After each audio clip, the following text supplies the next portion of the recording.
We got, can you guys hear me pretty good? I don't want to scream, but I want to make sure you can hear me. Um, yeah, so we're gonna coming to you live here. We're just gonna talk it out. And if you have any questions you want to throw in here in the chat or just unmute yourself, please feel free to do so. I do love keeping it on my toes and making sure that I'm answering your questions, and I want to be able to serve you here. But the purpose of this call is really just to kind of there's a lot of new people out here and a lot of people who didn't know Allison and myself in the beginning when we started. I think, this month will be 7 years that Allison said yes to Isogenics, that she made the decision, that she found something. And really just that first year of how the build looks, how the build looked for us. And if you're that person who really has big visions and a big dream, and now is your time, this call is definitely for you. I'm really speaking right at you. And if you don't consider yourself that person, I would just challenge you. Why not? Why not? Why can't this be that thing that brings you to the next level? Like, we do our what if webinars and we ask that question all the time. What if this was that thing? What if this was that thing that changed the course of the rest of your life and the life of your family? Like, what if that was that thing? And if, why not you? Why not now? So really just think about this. And I want to just share with you kind of how this all played out and how everything went. And if I miss any details, Allison is right over here and she can help me fill those in.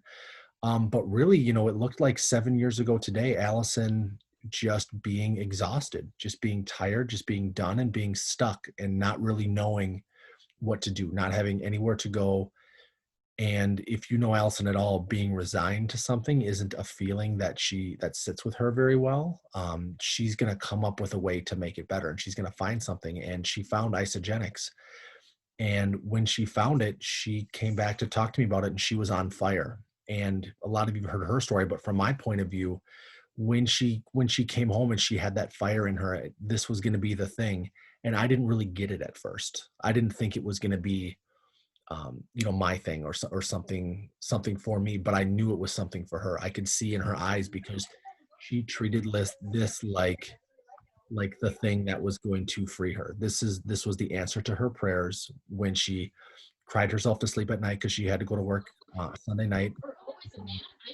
Make sure that I got it. okay. This was that thing that was going to change everything for her. And I saw it as a ball of fire, and I didn't know what was going on. I didn't know what we were getting into, but I knew that Allison saw something in this and was going to make it happen. And when she decides that she's going to make something happen, she goes all in. And a lot of people, I hear people all the time, and I know people who really want this, and we say that we want it, but don't really know what that looks like. When you say you really want it and you want to know what it looks like to go from, the first year, in full transparency, our first year in Isogenics, we made $24,000. And a lot of that was rank advancement bonuses, PIBs, building a solid base and a foundation. And it was a ton of work, a lot of work. And then that next year, up to 96,000.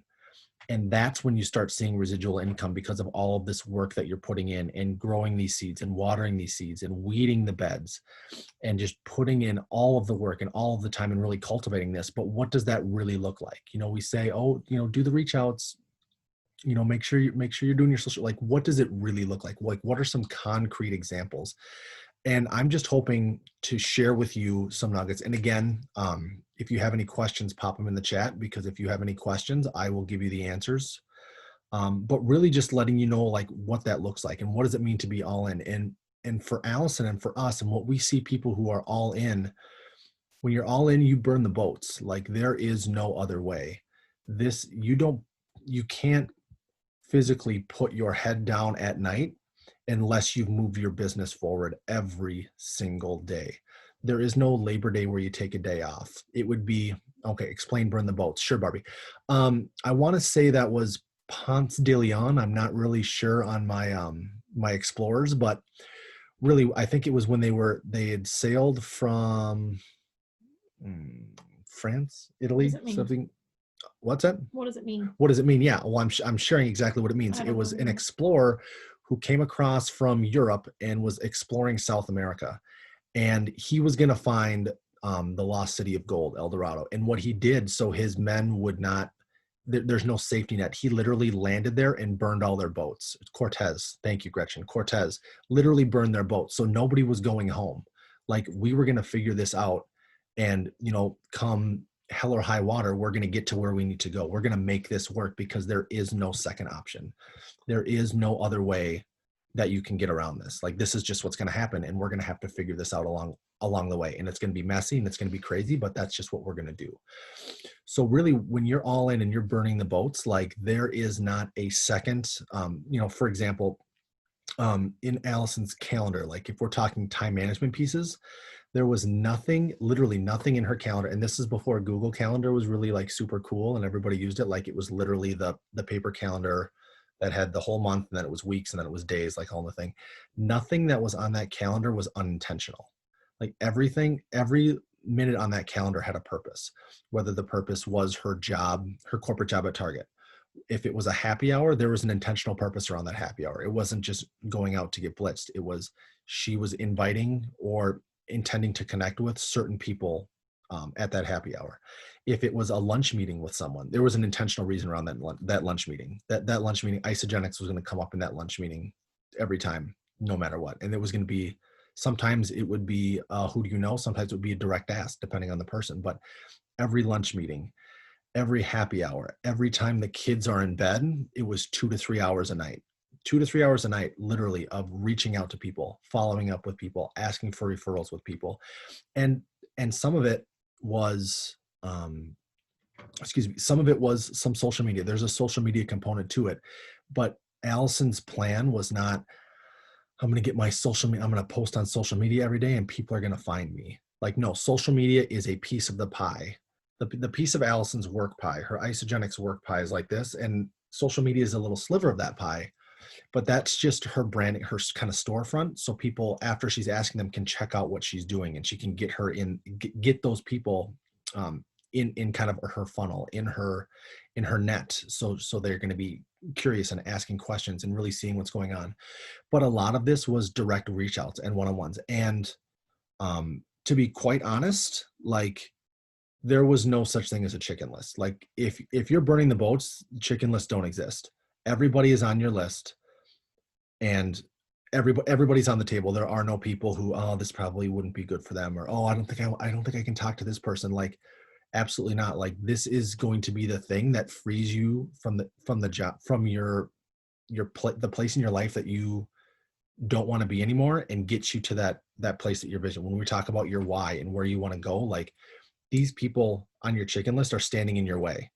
They have no right to be on that space. There is no space for anyone on your chicken list if you're burning the boats, if you're going for this. So it wasn't this chiropractor like, oh, I'm scared to talk to a chiropractor. Like, nope. She talked to her current chiropractor. She talked to her old chiropractor, who she found out by talking with him that his wife was a nutritionist. Literally went to him after leaving his chiropractor, but like went to him and asked for a meeting with his wife, and got the meeting and sat down and did a presentation. And her current chiropractor talked to the person, get the meeting, do the presentation. I have a bunch of other, a financial advisor friend from college, ask for the meeting, get there, do the presentation. Like, there's nobody that is not worthy or doesn't deserve, quite frankly, doesn't deserve to hear what you have to say and to hear the vehicle that you are using to help other people. There's nobody on that list who gets to be there. And second and third degree referrals. If it's not for you, great. Who do you know? Who do you know? Yes, next. Thank you. It's that what Ariana Grande song. Thank you, next. Like, who do you know? Who do you know? You just heard this. It's not for you right now, but who do you know that it is for? Can you put me in contact with them? And then asking that person, okay, thank you. Like, who do you know? Who do you know? Whether it's a yes or no for them. If it's a yes for them, who do you know so we can get you paid right now? Who do you know so we can get you paid right now? If it's a no for you, who do you know that might be interested in something like this? I'd love to sit down and talk with them just like I talked with you. Every single person, all the time. And quite honestly, along with that, like, there's nothing that's really too out of the box for thinking. And when it comes to burning the boats and doing this all in, I mean, there's a couple of examples where Allison would have a three-way call, and I was bartending at night and going to school at night. So when she's working at night and doing this, she's dinner for, depending on the time of year, one or two kids. She's bedtime, jammies, bathing.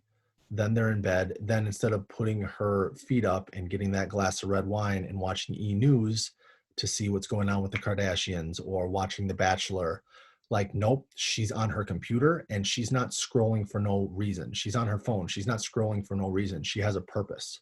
She has her head down and she knows who she's looking for. She has her big list. She knows who she's reaching out to. And she's not just reaching out. There's a connecting piece and there's a reaching out piece. There's a connecting piece where you're commenting on people's photos and you're getting to know new people. But there's the reaching, like there's an intentional, that's not a reach out. A reach out is, oh my gosh, Barbie, I found this thing. We need to talk. I would love to work with you. Do you have 15 minutes to sit down with me? We'll do a status. They used to do statuses at Target. Let's do a status. Let's do a coffee and let's talk. And literally sit down with Barbie and tell her, like, this is where I'm going. She didn't have the financial story yet. She was still working her job. I was still working at night and going to school, but she painted her vision. Like, Barbie, this is the thing. This is the thing that's going to free me. Like, this is it. And she was honest and she was bold and she let them know. She put her stake in the ground. That this was going to be her vehicle and her vision. Same thing when we're talking about intentionality in your calendar. We used to do ECFE with our kids, the early childhood and family education. If you've never done that, every mom in ECFE class intentionally friending and talking with. I remember her intentionally. A lot of you know Naomi Williams. Allison, we did not know Naomi when we first started this business. We met her through ECFE, and Allison, like, in talking with her and getting to knowing her, had that ask, like, hey, would you be open to taking a look? Like, you could really do this. And nobody's like, absolutely, yes.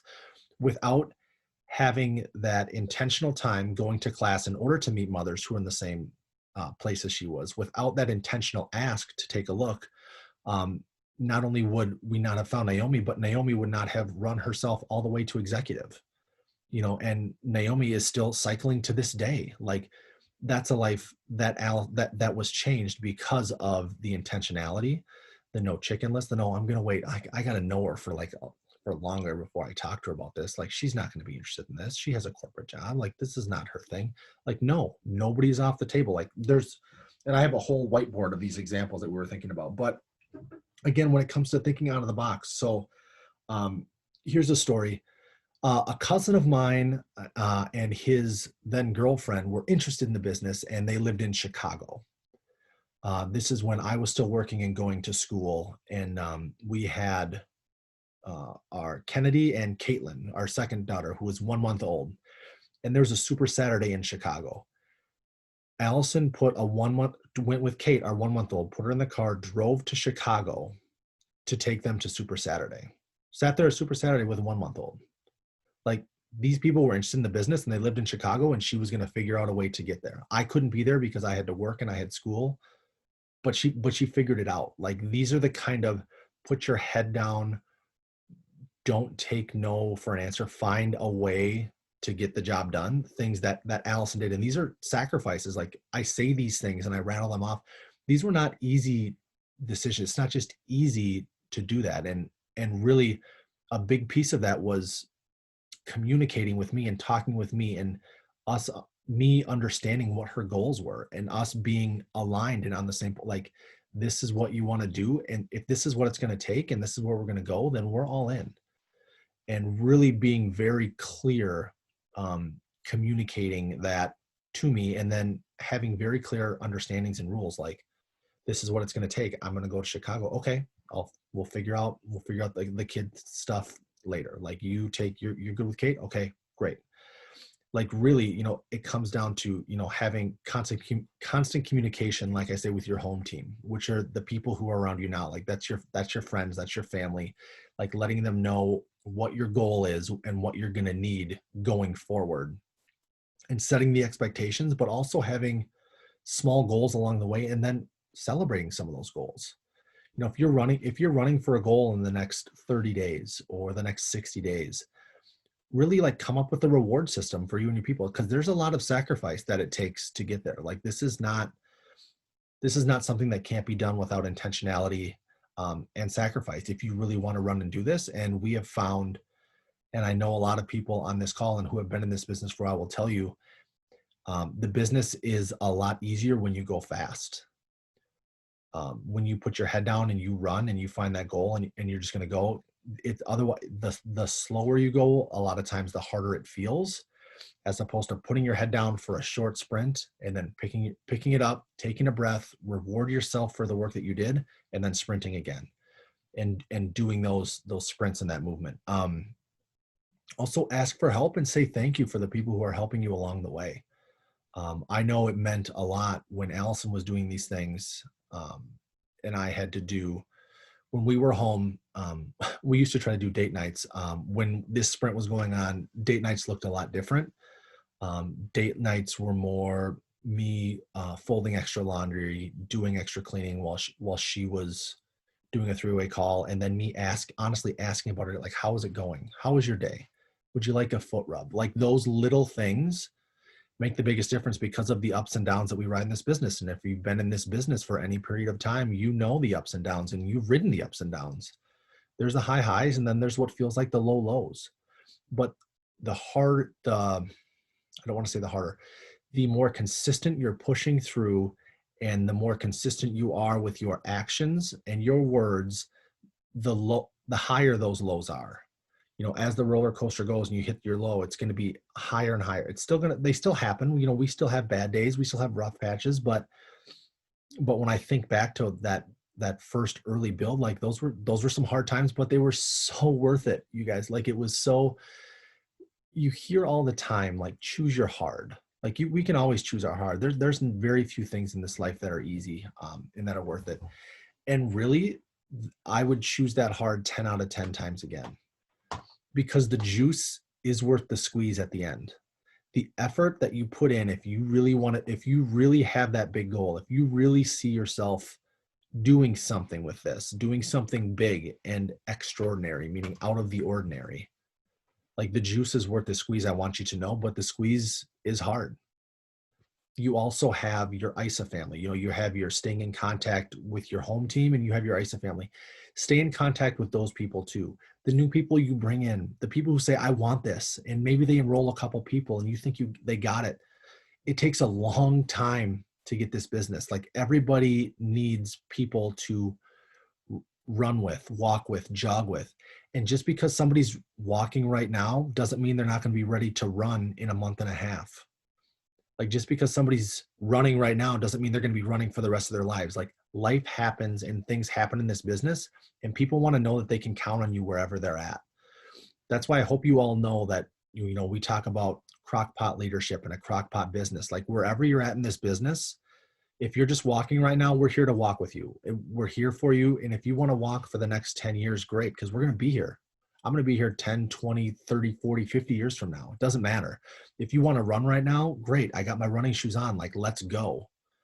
And if you just want to jog a little bit, that's okay too. Like, your life changes, and being consistent for your team and the people that you bring in, the people you're sharing with, because a lot of those people are going to say no at first. Yeah, Allison's here tells us she's at least 100. That's 100% true. She's going to live to 100. I don't think I'm going to make it that long. I just don't. But really, the people who are watching you and the people who are saying no to you now are saying not right now. Because if there's one thing that's consistent in life, it's that everything changes all the time. Circumstances change, job situations change, where your living changes, your home life changes. Something is going to change for that person, and they're going to want to know that you're still the person you said you were going to be when you asked them about this 2 years ago. And if you are, they're going to come be with you, and they're going to come find you. Really, that's kind of what it boils down to. And then there was another little interesting thing that we were talking about when I was talking about, like, think out of the box and do what others are not willing to do to get what others are unwilling to get.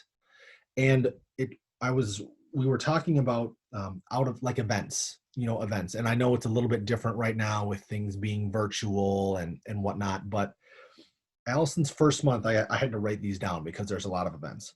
Allison's first month that she signed up, there was an event in Phoenix. And, her friend Amanda, who talked about it, said, you should go. I can't go, but you should go. And Allison said, okay, I'll go. She jumped on a plane literally by herself. She came back and told me, like, it was like 2 days after she enrolled, she's like, oh yeah, there's this thing in Phoenix, I'm going to go. And I was like, okay.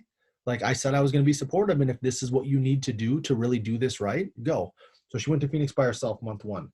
9 months in, there was an event in Minneapolis. I think it was an ICU. Yep, ICU in Minneapolis. Naomi came with me. She was there. She brought her friend Naomi, who she met in mom's class, like in the ECFE class. Boom, that was great. Then 2 months later, there was a San Diego. Yeah, San Diego celebration. San Diego, 11 months in. Bank. She went to San Diego. Next month, there was you got to lift that up. Next month, so 1 year in, UIA Minneapolis. She went there. The next month, there was another event in Phoenix, 13 months in. So in her first 13 months, 5 events. Got lucky that 2 of them were in Minneapolis, but 5 events, and she brought people with her who could come. Then 16 months in was Palm Springs, and she had 2 people with her. Sarah, who was a friend from college, and Naomi again. They went to Palm Springs. Then the next month, she'd been talking to Barbie, and there was an event in Miami. She got Barbie to come, and Sarah and Naomi and a couple more. She had 8 people. It took her 17 months going to 6 events to get 8 people with her at one event. Like 17 months in, going to every event possible, 8 people. Then the next month after that, we went to the golf show. Her dad has a booth at the golf show. He runs a golf business, but he couldn't be there. He was going to be out of town. Asked us if we wanted to go to the golf show. And normally that's not something where I'm thinking like, oh, we're going to be building our business at the golf show. Like that's going to happen. No, but we said, hey, is it okay if we just raffle off maybe a couple of prizes? Like just get some names, whatever. Sure. So we're literally there 3 days, 3 12-hour days. Not a whole lot is coming from it except for someone who wins one of the raffles. Her name is Holly. And Allison literally calls this girl Holly and says, you won. And she's like, oh, great. I did Isogenics in the past a while ago. And Allison, instead of just getting her information and sending her something, set an appointment. Hey, let me bring it to you. Let's meet for coffee sometime. Set an appointment, brought it, did the presentation, brought Holly in, enrolled Holly in Allison's vision, what she saw in this. Holly gave it another try. Had we not gone to the golf show, had we not put in the time to talk to, 5,000 people at the golf show and really put in that time and put it out to the universe that we're literally willing to do whatever it takes. And we've done events before like this where nobody even comes up to your booth and nobody even wants to talk to you. Like, it's not like every time you see a golf show, you should just sign up and you're going to find somebody who's going to help change the face of your business. But you have to show up and do it. You're never going to find that person if you're never there. But through through Holly, we found the lovely Gretchen Heinen. And through the lovely Gretchen Heinen, we've found team in South Dakota, in Arizona, in Arkansas, Texas, Colorado, Texas, Michigan. All of that literally from sitting behind a cardboard table at a golf show. And it's just really like, how much work are you willing to put in with getting nothing and nothing and nothing? But you got to be there to put in the work. I just, sorry, I'm looking at the chat now. I'm terrible at looking at the chat when I'm talking. What is going on? You're good. Okay. But really, it's about that. And it's not about, like I said, not every golf show, not everything is going to be a rock star event. We've done plenty where it was like, well, that was really terrible. Like, I literally talked to 3 people over 3 days because everybody just suddenly had something to do on their phone when they walked past my booth. Like, that will happen. Like, that will happen if you do a health show or a fitness show or a local thing. But who cares? So what? Go. Do it. Like, put in that work, put in that time to do that. I just want to look through and see if I missed anything else. Yeah, and you look through that. And I would say it's not what the event is. It's just, where was I putting myself in front of people is the bottom line. Where was I putting myself in front of people? I knew it wasn't going to be like my best college girlfriends, my best high school girlfriends doing it. It was, where can I meet people? Where are the people? If you're really good at that at the mall, go to the mall. If you're really good at that at a restaurant, you know, your server, do that too.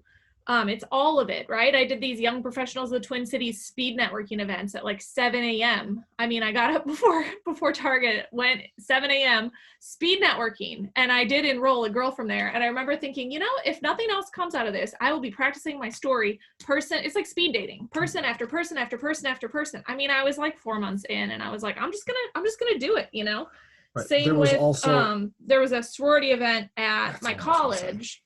And I was like, hey, can I get on do an educational night about nutrition and health and wellness? I went down, I enrolled one of the young girls in college. I mean, and friended a bunch of them, you know, on Facebook. So still in touch with people, even from like the young professional of Twin City, the speed networking event, one of the girls just got pregnant and I'm loving on her stuff still. She's awesome. Like, new friends have come out of these things, as well as just like, I wasn't the girl who just had these people just, you know, come in through social. Like it just, you know, I literally, to me, it's set the appointment, do the presentation, right? Can we meet? I want to present this to you. Can I show you this? I really want to show you this. And I don't have the perfect words. I certainly don't, you know, it's just more live out of passion to say, you know, can I show you this? And just send the message and make the phone call and really go into it with the energy of what's the best that can happen from the situation. We were talking about he'd bring home numbers of people at Crave. For real, yeah. I would prospect at the bar and I had no idea what I was doing. And it was just like, oh, you look good. Like, what's that? Oh, it's this thing my wife does. Like, what's your number? Like, give me your number. I'm going to give it to my wife. She's going to call you. I would literally bring home like on bar napkins and receipts and stuff. I'd be like, here's this girl. She had blonde hair. I think she's like between 30 and 50. Like whatever, like this. And Allison would be like, this could be my next millionaire. This is going to be the next millionaire on my team. She would literally have that energy going into these conversations with these rando, like mostly ladies who probably thought I was hitting on them, but then were shocked when I actually gave their number to my wife and they got a call from her. Yeah. And definitely pick up the phone call, you know, actually make the call, not just messages. You know, I remember with Sarah Conlon, we went to Phoenix for ICU. Hey, come with me, you know, just pick up the phone and call. So a lot of the energy around expecting the yes and expecting they'll listen to your presentation, right? And then who cares what comes out of the presentation? I mean, there was a girl we were loosely coworkers. I kind of knew her, and I found out her husband became a personal trainer. She was at Target. And so I sent her an email. Hey, Danelle, I heard your husband's a new personal trainer. I have a new nutrition business. I would love to sit down and meet with him and tell him about it. Do you think he'd be open to it? Sure, Allison. Yeah, he would love to. Literally met him for coffee. Like, he didn't enroll, but what did I get out of it? A, new person. B, practice, presentation. Another no. Great. Seriously. She ended up enrolling, I think, with a girl on our team a few years later. Right. And it's not, you know, and people say, how long have you been doing this? A lot of people go with like years in time. I think you should be counting exposures, counting how many times you've presented, because somebody could be enrolled and doing the business for 5 years, but have only talked to 6 people. Like, are you really doing is this really something that you want to do if you're going to talk to one person every 4 months? And the rest of it's just going to be like typing and making sure you have a pretty picture on Instagram or Facebook or whatever like that. Yeah, that's great. That helps. But you're not doing anything if you're not talking to anyone. You know, we've been in for 7 years, but how long and consistent have I personally been? Like, not 7 years, like not this. Like, she's done hundreds of thousands probably of more presentations than I have. And I'm still learning and growing, but that doesn't mean I'm going to stop. I'm still going for no's. I'm still reaching out to random people and asking to set appointments. And eventually I'm going to have done as many as Allison will. And then I will feel like I can say, yeah, I've been in it for 7 years because I've been doing 7 years worth of the actual work. You know, that's just what it comes down to, in my opinion. So if anybody has any questions, I'm absolutely willing to answer anything with complete transparency and honesty. And Gretchen, good call on, yes, totally agree. I mean, yeah, Candy with burning the ships. I mean, it is people, you guys, so many people, even, you know, we heard like after Zach's call last night for the team, you know, like, okay, You just want it. And it's like, okay, what does this fall really look like then? Like, what is it? Like, get pen to paper, executive, right?